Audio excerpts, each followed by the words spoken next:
માણા તો જોવો પણ શિવરાજ બીચે માકડની જેમ માણા ઉભરાણું. પાણી કોઈથી બાથરૂમમાં ભાળ્યું નથી ભાઈ. હે, ઇન્ડિયાનો ક્લીનેસ્ટ બીચ નહીં રહેવા દે. અને હાંડીઓની હાલત જોવા તમે.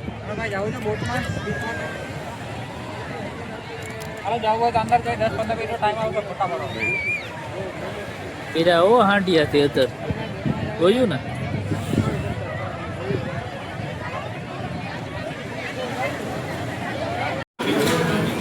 તો અહીંયા આપણું આવી ગયું છે જમવાનું. આ છે સેવ ટમેટા આપણું દેશી. આ છે ચીઝ અંગૂરી. એ જ છે ને? હા, ચીઝ અંગૂરી છે રેડી. 3 મસાલા પાપડ 4 મસાલા પાપડ હતા એ અમે ખાઈ ગયા. અને આ છે આપણી દેશી રોટી જે રેગ્યુલર જમવાની આવે. ગુડ મોર્નિંગ મિત્રો, જય દ્વારકાધીશ, જય માતાજી. અત્યારે વાગી ગયા છે કેટલા નીરુભાઈ? ઉપર મારો મોબાઈલમાં 6:15 થઈ છે. 6:17 થઈ છે. આખી રાત તો અમે કઈ હુતા નથી. જોકે આમથી આમ મુલખા મેર્યા હતા કઈ, કારણ કે હોટેલ મેળી નહીં. બધી જગ્યાએ તપાસ કરી, મોટી હોટલમાં તપાસ કરી, નાની હોટલમાં તપાસ કરી, ક્યાંય ભેગું નહોતું થતું. અને પછી એક બીજો સ્ટે હતો, નીરોભાઈ થોડોક જુગાડી કર્યો. 200 રૂપિયા નાવાના દઈને અમે ત્યાં જઈને સુઈ ગયા. એટલે એ જુગાડ થઈ ગયો અમારો. જુગાડું માણે ભલે તો એ કરે, પણ છે જુગાડું માણે ગમે એમ કરીને. હા, અમારા સાહેબ થોડીક તૈયારી કરે છે. આ ભાઈ હવે અમે જાય છીએ પહેલાં તો દર્શન કરવા. દર્શનમાં વિડીયો ઉતરશે નહીં, ત્યાં ક્યાંય વિડીયો ઉતરશે નહીં, એની માટે બધાની માફી. પણ બધા વતી અમે જય દ્વારકાધીશ કહેતા આવશું ત્યાં, એ ફાઇનલ છે. અને અહીંથી પછી અમે દર્શન કરીને ક્યારે છૂટા થઈએ અને સીધા ગાડી જાય અહીંથી બેટ દ્વારકા. એટલે હવે આપણે આગળ મળીએ. તો હવે મિત્રો અમે જઈએ છીએ દ્વારકાધીશના મંદિરે દર્શન કરવા. જય દ્વારકાધીશ બધાને. જોઈએ અહીંયા કેવડું વેઇટિંગ છે. લગભગ 90% તો વેઇટિંગ હશે જ. તો લાંબી લાઈન હશે બહુ જાજી એવી. પણ હવે જોઈએ આગળ જઈને. નહીં હો, અત્યારમાં હજી ચા પાણી ન હોય. પહેલાં ખાલી પેટે ભગવાનના દર્શન ને પછી ચા પાણી.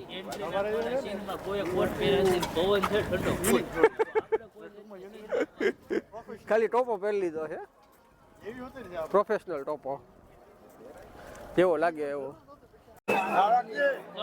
ફાઇનલી મિત્રો અમારા ઠાકર ભગવાનના દ્વારકાધીશના દર્શન થઈ ગયા છે.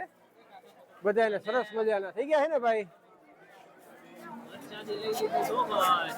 અને તમને દેખાડવા ટ્રાફિક જોવો, આમ જોવો ટ્રાફિક, ગજબ ટ્રાફિક છે. આમાંથી માંડમાં નીકળ્યા અને આ મારા દ્વારકાધીશની ધજા ફરકે ઓ ઉપર કાયદેસર, કાંઈ ઘટે નહીં એવી. હવે અમે છે ને અહીંથી હવે અમે છે ને નાસ્તો કરી અને જાશું સીધા હવે અહીંથી બેટ દ્વારકા. આમ આમ આમ છે ભાઈ, આમ નાસ્તો આમ છે. હવે આપણે મંદિરની પાછળની સાઈડ આવી ગયા છે. આ છે સુદામા સેતુ, તે અત્યારે બંધ છે. અને રાતે અમે આવ્યા ને ત્યારે અહીંયા સુધી પાણી ભર્યું હતું આખું આ. અને અત્યારે પાણી ઉતરી ગયું બધું. ઓટ કહેવાય, શું કહેવાય સાહેબ એને?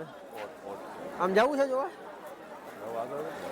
તો આમ ગાડી બાજુ જવું છે. આમ જોઈ લો, માને મેહરામણ ઉતર્યું. હો ભાઈ ભાઈ, જય દ્વારકાધીશ. આ નીરવ કઈ ગયો? ખરીદીની તો ઘણી દુકાનો છે, નાની મોટી નાની મોટી. પણ હવે અમે અહીંથી ફટાફટ નીકળીએ છીએ. તો મિત્રો અત્યારે આપણે આવી પહોંચ્યા છીએ સુદર્શન બીચ ઉપર, સોરી સુદર્શન બ્રિજ ઉપર. આને ભાઈને અત્યારે ઊંઘ મગજમાં ચડી ગઈ છે, કારણ કે કાલ રાતના અમે સુતા નથી કોઈ. અને કન્ટિન્યુ ડ્રાઇવિંગ કરીએ જ છીએ. ડ્રાઇવિંગ અત્યારે હું બોલું એ મને નથી ખબર પડતી આમાં અત્યારે. અને આ બાજુ બધા મછુઆરોની બોટ છે. તમે ત્યાંથી ગયા કઈ રીતે? જો આ રીતે નીરવભાઈ અત્યારે મચ્છી પકડે છે ને, બધાને જોવે છે. જો તો નીરવ કેવી મચ્છી પકડે છે. અને આમ એવું છે કે મંદિરે તો કઈ એક મંદિર ઉપર કે વિડીયો શૂટિંગ કેવું કઈ થવા નથી દેતા. પણ તો આપણે ઉતરે એટલું બધી જગ્યાએથી લેતા જઈએ. અને આ આખો બ્રિજ છે ને જબરદસ્ત. અહીંયા જે અત્યારે આપણે સવારના ટાઈમે છીએ, સાંજના ટાઈમે આવીએ ને તો એકદમ જબરદસ્ત લાઇટિંગ હોય. તો હવે અહીંથી અમે લગભગ નાગેશ્વર જાઉં, ત્યાંથી શિવરાજપુર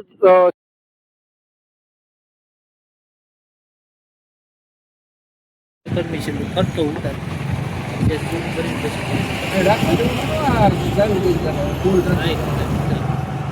સાહેબ આ કે બોલો તો ખરી ક્યાંક આમાં શું છે યાર બોલ હાલો હવે પછી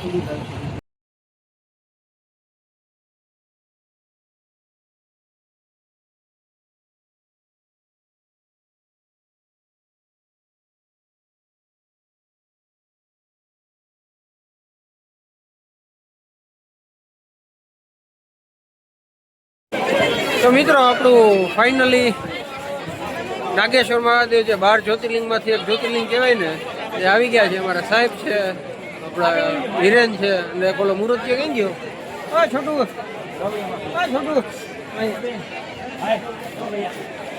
અને પાછળ છે આપણા મહાદેવ. આ મહાદેવનું સ્ટેચ્યુ છે એવડું મોટું.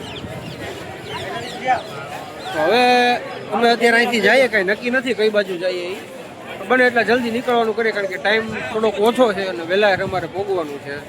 તો આગળ ક્યાંક મળી આવે, ક્યાંક આગળ જગ્યાએ બીજી જગ્યાએ. તો ફાઇનલી મિત્રો અમે આવી ગયા છીએ ઇન્ડિયાના ક્લીનેસ્ટ બીચ ઉપર. એસ પર અમારા પરમ મિત્ર શ્રી, નામ નથી દેવા જેવું કોઈનું, કે શિવરાજપુર બીચ છે ને બહુ જ ક્લીન બીચ છે. તો અત્યારે અમે પહેલાં ત્યાં જોઈએ એક્સપ્લોર કરીએ. પવન ફૂલ ઠંડો છે. તો બધા ફૂલ એટલા થાકી ગયેલા છે કે હલવાનું બળ પડે છે. એકચ્યુઅલીમાં કોઈના મોઢા તો દેખાડ્યા જેવા નથી અત્યારે, વડકું ભરી લે છે.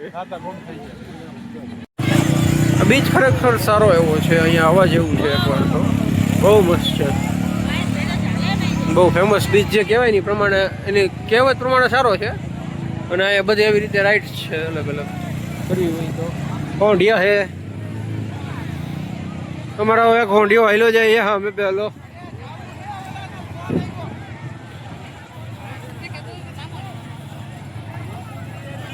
માણા તો જોવો પણ શિવરાજ બીચે માકડની જેમ માણા ઉભરાણું. પાણી કોઈથી બાથરૂમમાં ભાળ્યું નથી ભાઈ. હે, ઇન્ડિયાનો ક્લીનેસ્ટ બીચ નહીં રહેવા દે. અને હાંડીઓની હાલત જોવા તમે.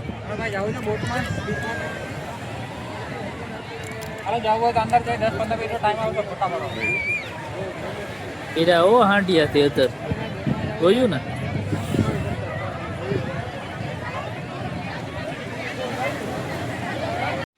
તો મિત્રો આપણે અત્યારે દ્વારકાથી નીકળી ગયા છીએ અને દ્વારકાથી નીકળીને હવે આપણે રિટર્ન જઈએ છીએ સાવરકુંડલા. પોરબંદર મારા માસી છે, તેને મળવાનું છે અને મળીને પછી સીધા આપણે જઈશું સાવરકુંડલા. થાક પૂરેપૂરો છે પણ ગાડીનું ડ્રાઇવિંગ હજી થઈ જશે, નહીં વાંધો આવે આપણેથી. અને અત્યારે એક અમિતારા હોટલ કરીને છે દ્વારકાથી થોડાક 20-25 કિલોમીટર આ બાજુ આવતા. ત્યાં અમે જમશું. જમવાનું શું છે એ જોઈએ આગળ, પછી તમને દેખાડું. તો અહીંયા આપણું આવી ગયું છે જમવાનું. આ છે સેવ ટમેટા આપણું દેશી. આ છે ચીઝ અંગુરી. ચીઝ છે ને? હા ચીઝ અંગુરી છે રેડી. 3 મસાલા પાપડ 4 મસાલા પાપડ હતા એ મેં ખાઈ ગયા. અને આ છે આપણી દેશી રોટલી જે રેગ્યુલર જમવાની આવે.